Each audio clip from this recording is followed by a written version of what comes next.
Well, the rising cost of living continues to impact families right across the country, but there's always some clever ways Australians can manage their money to ease the burden of a shrinking household budget. So here to share some of the changes that you can make starting today is financial planner Luke Smith, who joins us now from Canberra. Good morning to you, Luke.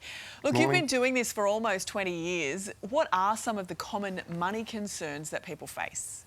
Yeah, I think people move through a range of concerns. Initially, how do I start and get through the noise and all of the options that are available? And then it sort of progresses into getting a little bit older and getting closer to retirement and saying, have I done enough? Do I know what I can do? Am I utilising all the strategies that are available to me? And then at the tail end of your working life, that fear is, have I done enough to be able to save and fund my retirement so that I can live the way that I want to live with what I've achieved through my journey? So there's a little change there as you sort of progress through your life, but I don't think the concern goes away. You can just proactively try and alleviate your worries by being proactive and consistent. So, Luke, if you can expand more on these three areas that most families can actually improve on immediately when it comes to actually managing their money?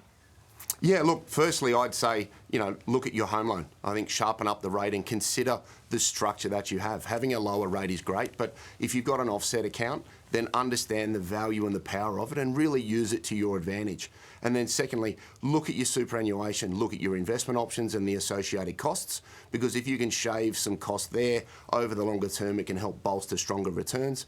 And then finally, if you are holding personal insurances like your life, your TPD and your income protection, review what you have. A lot of these things are taken out and then never considered over a shorter time frame. And if you've increased your salary significantly, look if you can reduce the cover, extend a waiting period, amend a benefit period to try and shave some dollars into your pocket because the cost of living is going up and up and up.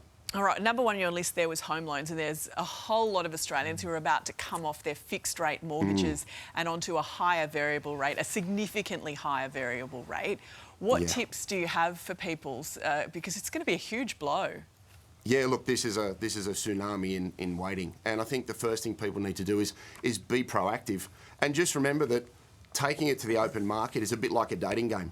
If you were to go on a date, you want to put your best foot forward, and you can do that with lenders, and you can do that by reducing credit card limits, reducing store cards, and also then looking to say, what can I do to put my cash flow into perspective so that the bank can make sure that they give you the best deal. And use a broker, because they'll be able to put you in line with a bank that has an appetite for your position so that they can make it as simple and as easy as possible. On the broker, some people might be scared off by the idea of a broker. Can you explain what they do and how much you have to pay them up front?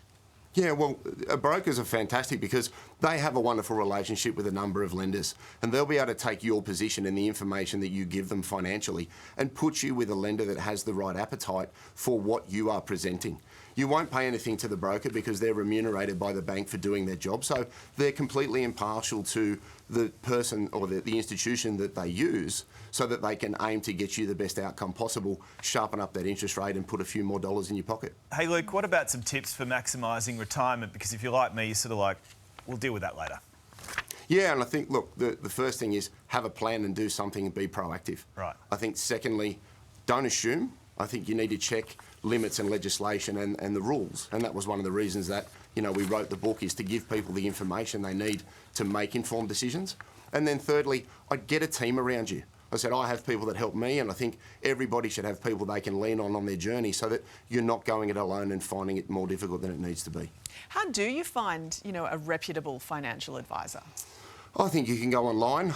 That's one place. I think also we're in the element or the business of building trust. So go to somebody that you've had experiences with in the past, or speak to close trusted friends and somebody that you know that's had a good experience, and then explore your options, because not all advisors are the same, not all service offerings are the same, and you need to find something that suits you and your situation.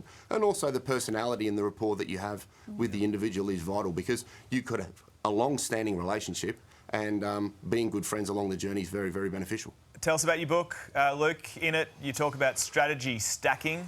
What is that concept?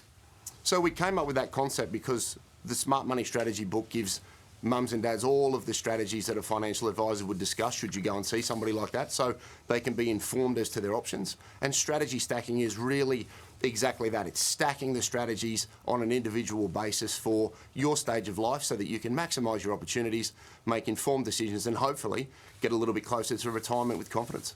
All right, Luke, thank you so much for sharing your tips with us this morning. And for more tips on how you can manage your money, you can pick up a copy of Luke's new book, Smart Money Strategy.